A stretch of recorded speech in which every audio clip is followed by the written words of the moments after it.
Hello, I'm Mauro Guillen. I'm a professor at the Wharton School. Today is April 21st, 2020. And I'm joined by Mallika Srinivasan, who is the chairman and managing director of Tractors and Farm Equipment, the third largest tractor company in India. They also have investments in the United States and other parts of the world. So they play a very, very vital role in terms of the mechanization of agriculture. She graduated from the Wharton MBA program. Mrs. Srinivasan, thank you so much for joining us.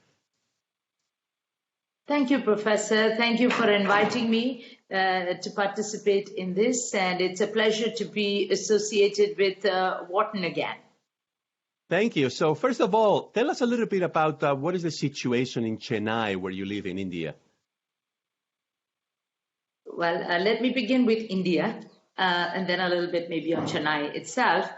India, as everyone knows, is one of the most populous countries in the world.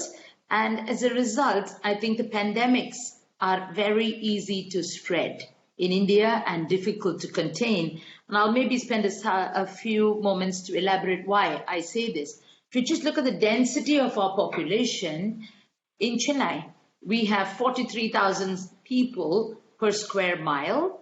And in Mumbai, we would have 54,000 people per square mile. And if you go to one of the most famous congested areas of Mumbai, which is exactly low-income area called Dharavi, which is today at the epicenter of some of this pandemic, it has 718,000 people per square mile. Set that in context with New York City, that has 27,700 people per square mile. So we're really talking at a minimum double the density of New York City, and in the extreme case, multiple times the density. So that's one reason why India is so critical. The second is India is super highly connected in every sense of the word. Busiest rail networks. We have 8+ billion passengers. We have 1+ billion tons of freight per annum. We have the second largest road network. The density of the roads is much larger than, or much heavier than in the US. We have 57 million people who are migrating outside their home state, and interstate trade generates almost 50% of our GDP. And we're a country that is used to a lot of festivals and functions. So there's a lot of social crowding that goes on, starting from weddings to religious functions or a festival, a local village festival, or migratory workers at the bus stands or the railway stations. And the crowds can go anywhere from few tens of thousands to many hundreds of thousands. So I think for India, therefore, it's very easy for a pandemic to spread. And I think it was very wise that our Prime Minister took this decision to lock down India pretty early in the game. India needed a lockdown. And if you really look at the lockdown to date, it's been pretty well executed in India. And if I have the time, I'd like to share two examples of two extreme states. The state of Kerala, a small state in southern India, where the pandemic broke out, and handled it so well with 33 million people. They did extensive testing. They published the route of the infected person. They put up shelters for migrant workers and set up a corona literacy mission. At the other end, and their per capita income is about $3,000. So I say this to set this in perspective in terms of how it hits the poorest of the poor. And then you go to Odisha on the other coast, which is even poorer because they have a population of about 42 million and a per capita income is only $1,200. So here again, but this state is very used to natural disasters. Natural disasters of cyclones and storms is something that hits the state every other year. So they were actually better prepared than some of the more advanced states. So they again went down, used their cyclone shelters for migrant workers. They handled the free meals. They gave incentives for self-declaration, financial incentives for self-declaration of travel history, and were among the first to set up the COVID-19 hospitals in every district of the state. So those were two outstanding examples we saw of small states And if you really look at the numbers, I think the effect has been quite encouraging. We in India today are quite encouraged by some of the results that we've seen so far, because if you looked at it in March, we were doubling every 6 days. But if you come to April 20th, it's taking about 10 days to double. And we've had about 17,300 odd cases and only 560 fatalities, however sad each fatality might be. So that is the context. But then the question that we are really facing right now is we can't extend this lockdown forever. We can't do this for long anymore. Because so we're coping. I think most Indians have been super supportive. We've had the Prime, both in letter and in spirit. You've had the Prime Minister trying to put together the whole nation in 2 symbolic moves of everybody at 8 o'clock on Sunday evening light a candle to as a sign of solidarity. And if you have 1.3 billion people lighting candles and switching off the light system, so that was more to garner the support of a nation. But I think the economic pressures are really beginning to cause some concern. GDP growth rate estimates have come down. They've come down sharply between January and April. We are not yet declaring the negative GDPs that most Western nations are showing, but in April we're still looking at about 1.9%, an IMF estimate, and a World Bank estimate of about 1.5, which is just too slow for us. Because we're used to, for this population, 6 to 7% growth rates. Social pressures may not be for individual freedom, is not the theme in India. I think here it's driven more by need for food, essential goods, low capacity for doorstep delivery, and those kind of issues that are driving some of the social pressures. So I think where we stand today, we're doing well. We're doing well in terms of a response. But I think it's time to look at a calibrated exit strategy now. So that's where we are, and we're happy to see, maybe I give a comment about that before also I go into anything on agriculture, is we're seeing a very coordinated effort between the center and the state. We're seeing national guidelines, which is, I think, a big learning and a big lesson, perhaps even in a world context, where they are coming from different opposition parties across the state, although many states are BJP governed today. We have a national guideline, and it's up to the states to actually do the exit strategy, be the same as the national guideline, whether it is for social distancing or for what you're declaring as a hotspot and your calibrated exit. But I think everybody is trying to align to a common declaration of national priorities, and agriculture is one of the national priorities. Lots of digital use by government to enable this. We've been very encouraged to see how quickly they've come up with a contact tracing health app called WG'85. State governments are doing that too. There's direct bank transfer. The way government has used digital in order to bring the nation together is also quite an interesting. Although we do have, I think, a lot of operational problems at the ground level, despite instructions, despite priorities, at the ground level, there's both a sense of bureaucracy by policymakers or policy enforcement or law enforcement agencies are taking their own decisions. And I think there's a sense of fear. So individuals and enterprises are also taking their whole decisions. So despite the best effort to do a coordinated effort to come out of this in a calibrated way, I think the path to recovery is not going to be smooth. It's not going to be smooth. We are seeing 25% of if we don't see an economic package coming quickly, we are looking at 25% of our MSMEs, our suppliers, our dealers, all shut shop. We are looking at unemployment rising beyond the 20% mark. We are looking at labor shortages. And we are seeing a flip-flopping of government policy because there is no past experience to go by. So when panic happens, then one day they're opening, the next day they're closing, and the third day the individuals are taking their own options with respect to closing. So all of this is going on. But I think the best case scenario we remain optimistic about is to say that normalcy will be back in about 6 to 8 weeks from the time of lockdown, which is March. So which really means by May end, we are hoping to see some normalcy return.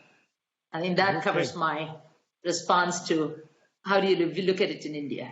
Yes, thank you. Thank you so much. This is extremely informative. And how about the agricultural sector? You've spoken mainly about big cities, but your company, of course, is very important, has a very important presence in rural areas in India. So how has agriculture been affected in this crisis in India? As in the US, I think agriculture has been recognized to be a very priority sector. And the timing is particularly crucial for Indian agriculture because we have two main crops. Our winter crop is coming in for the harvest right now. So April to June is our harvesting for our Rabi crop. And June is the land preparation and the sowing season for the next crop. So in this period, April to June, we are getting very seriously affected on agriculture because this is the key. And 15% of our GDP, it may be, but 85 to 80% of the population lives in rural India. And we were really looking forward to, and I still think that it's going to be a great harvest. We've seen growth rates in wheat, 6.27%, in maize, 8.25%, jowar is 35%, cereal production up 7% in this season. And this is more than double our normal agricultural growth rate. A good agricultural growth rate would be 3 to 4%. We're seeing this. So, and I think this was something that we were really looking forward to at the moment that this pandemic hit us. So I think in agriculture, we look at it, there are three priorities. As far as agriculture goes from a national perspective. One is that we need to ensure seamless continuity of harvest operations. Government is seized of this problem and they are allowing seamless inter and intra-state movement of harvesting machines like combine harvesters.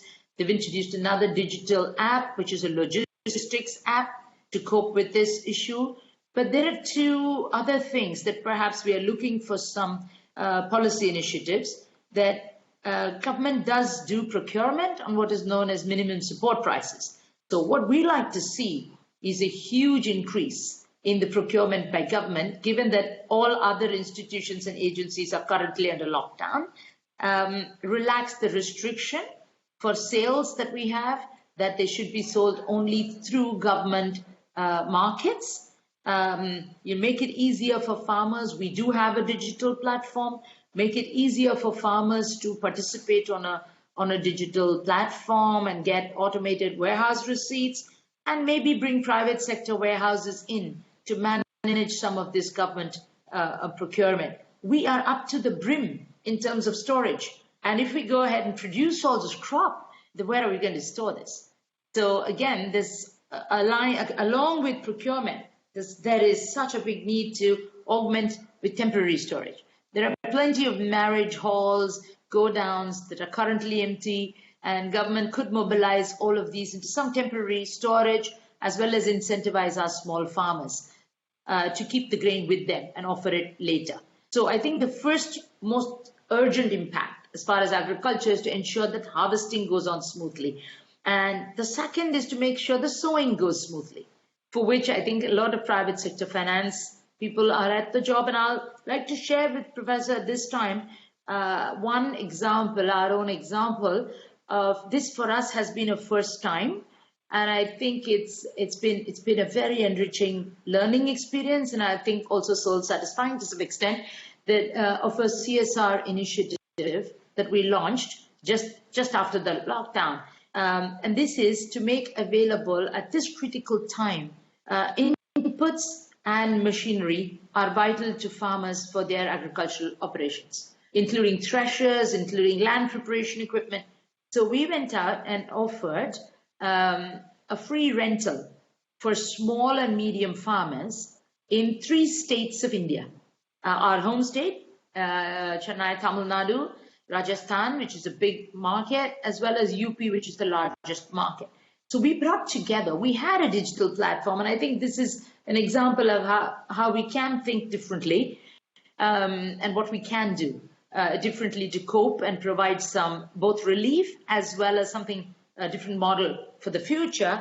We brought together almost about 18,500 customers of ours who own tractors and about 5 times the number of implements, and digitally have been able to, working closely with the state governments, bring together small farmers who need these equipment.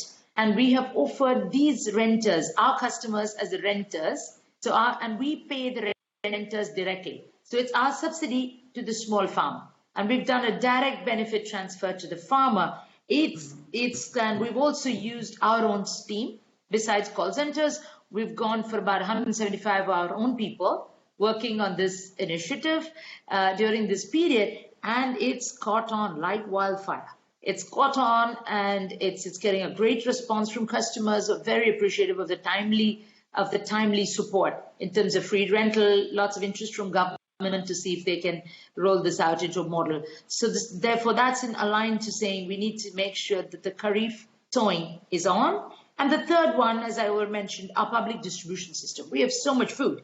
We have 565 lakh tons.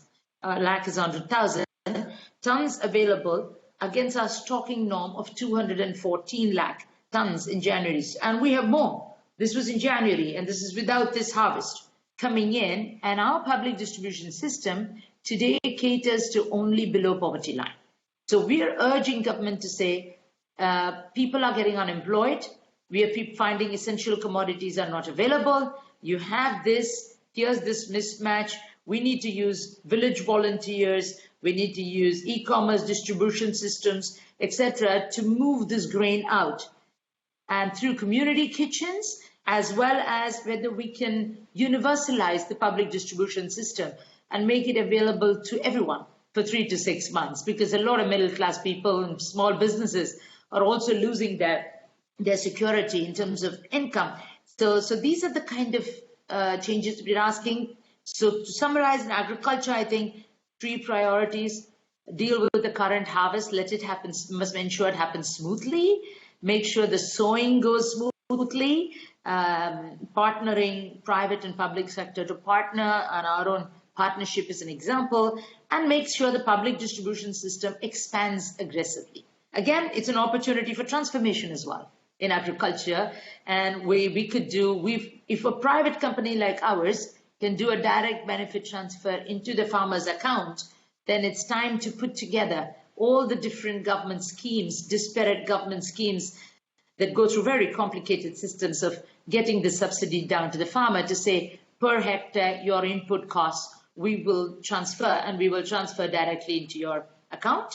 And looking at the amount of food that we have to offer, maybe it's time for us not to worry so much about food security, but really to look at a sustainable export policy and see if we can draw investment, a private sector investment into exports, into value-added goods, as well as into infrastructure at the farm gate and areas like cold storage. So an opportunity to do a lot of transformation, both in the way we deal with the farm sector on subsidies, as well as change some of our policies to leverage our growing strength as an agricultural producer.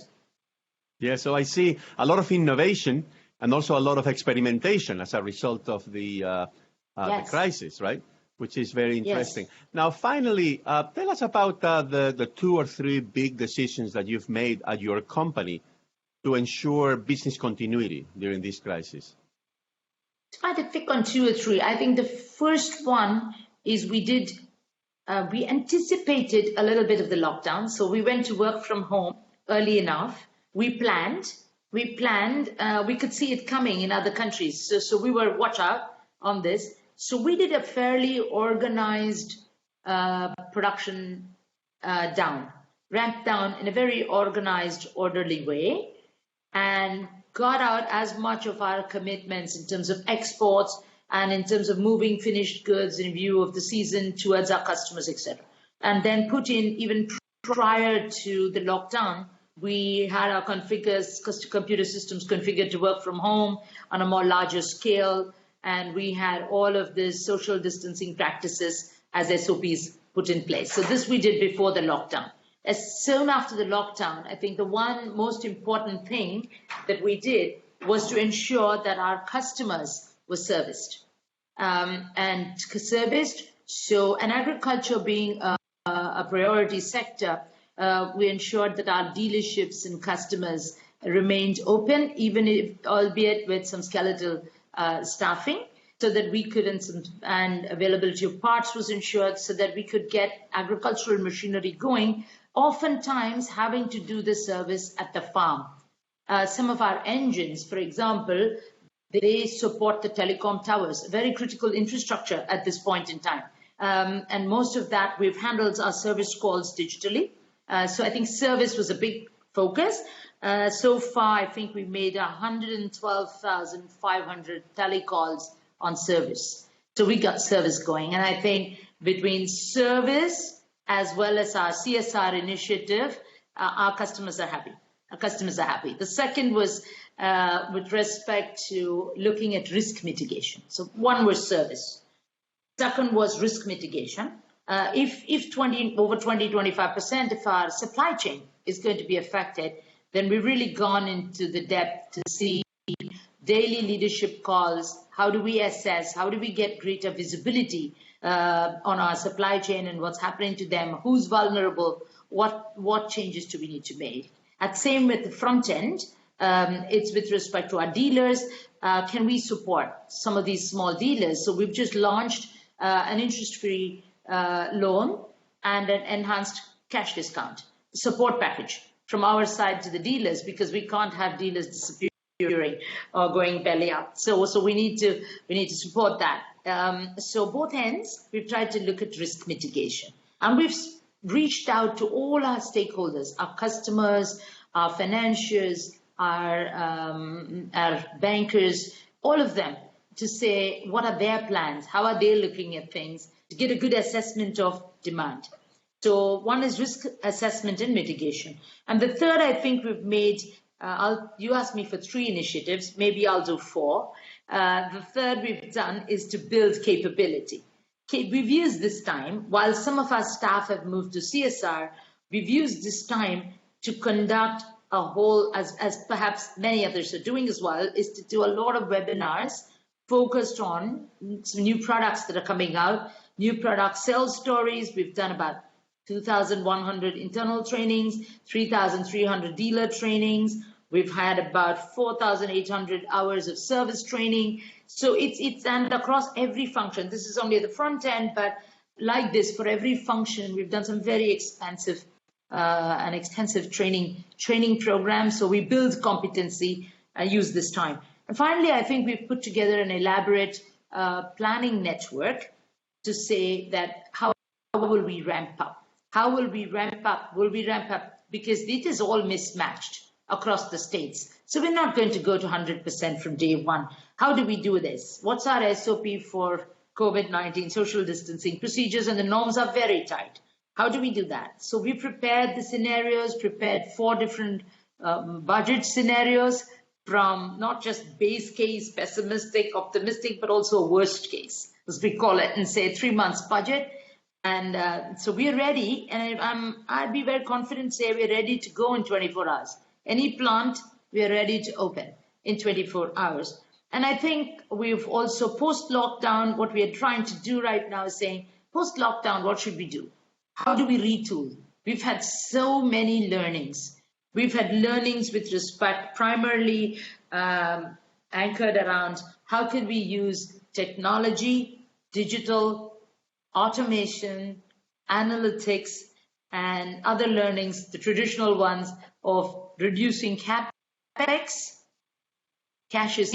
reducing capex, conserving cash, and can we direct capital purely to retooling efforts that will perhaps retooling of both processes and mindsets is really what we are working on. And I think, let me conclude with that. Okay, no, it is extraordinary what your company is doing during this crisis. And I would really like to thank you for sharing with us so many details about the management of such a complex company during a crisis that, of course, is testing all of the business systems all over the world. So this was Mallika Srinivasan, Chairman and Managing Director of Tractors and Farm Equipment, speaking with us today from Chennai, India. Thank you so much for joining us.